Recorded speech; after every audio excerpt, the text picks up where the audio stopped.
Hello friends, स्वागत है आपका आज की इस वीडियो में।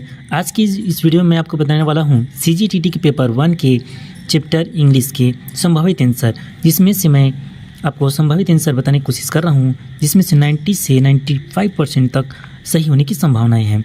जैसे कि फर्स्ट है, pick out the name of the subject which deals with the study of society.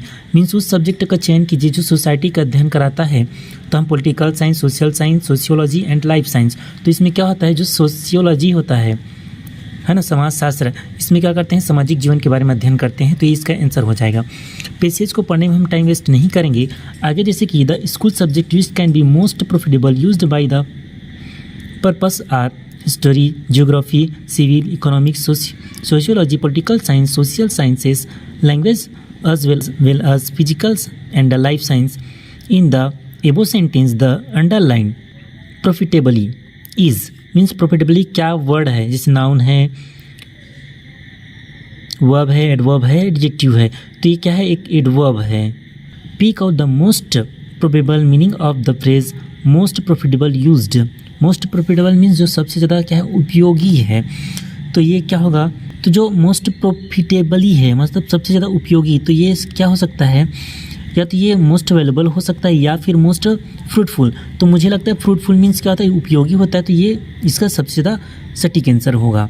Next जैसे कि we are the two stages where international understanding should be taught as the separate subject. तो जो primary and secondary stage है, international understanding need to be taught means पढ़ाया जाना चाहिए as the separate subject, अलग से, at the school stage. Means school stage क्या होता है, प्राइमरी और अपर प्राइमरी। तो ये इसका क्या होगा, राइट आंसर होगा। The word is italics, oven is used as. जो ओवेन है ये क्या है, एक एडजेक्टिव की तरह यहाँ पर क्या किया गया है, यूज़ किया गया है।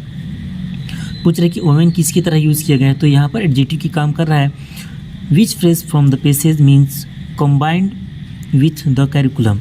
मीन्स यहाँ पर कौन सा वर्ड कॉम्बाइन को डोनेट करता है, जैसे कि यहाँ पर दिया है woven into curriculum and the numerous opportunity. तो यहाँ पर ओवेन, ठीक है, तो इसलिए क्या होगा, ऑप्शन जो सी है वो इसका क्या हो जाएगा, राइट आंसर हो जाएगा। On the reading paragraph 1 it can be inferred that. तो जो इसका आंसर है, स्कूल सब्जेक्ट में भी used creatively to promote international understanding.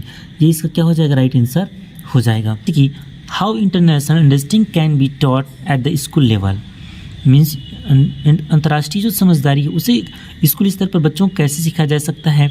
तो through various subject like history, geography, civil, ये है। कि बाय गिविंग न्यूमरस अपॉर्चुनिटी, ये भी सही है। By combining the subject context with the curriculum, ये भी सही। मतलब इसमें का सभी आंसर क्या होगा, सही हो जाएगा। नेक्स्ट जैसे कि the implied meaning of paragraph 3 means इसका मीनिंग क्या होगा, तो जो the subject international understanding is based on UNESCO ideas के थ्रू होता है।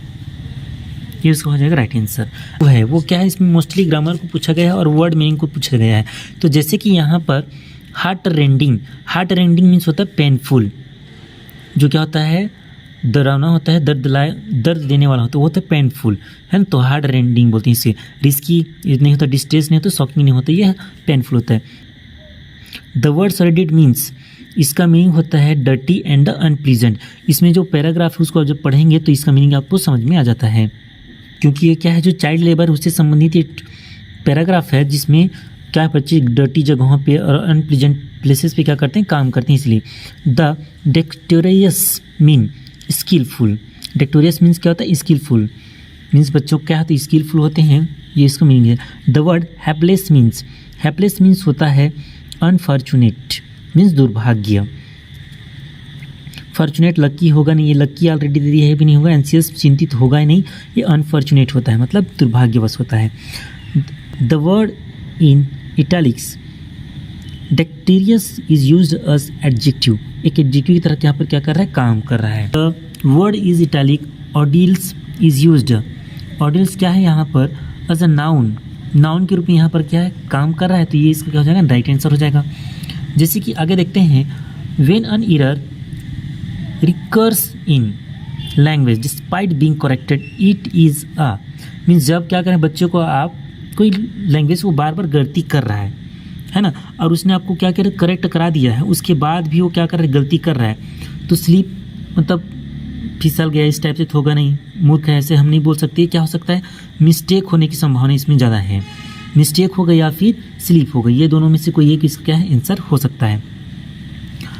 नेक्स्ट जैसे कि Navneet can speak and Punjabi while speaking in English sometimes he start speaking in Punjabi without changing the topic. ये क्या होगा, ये कोड मिक्सिंग होगा, क्या कर दोनों भाषा को क्या कर लेता है, मिक्स कर लेता है।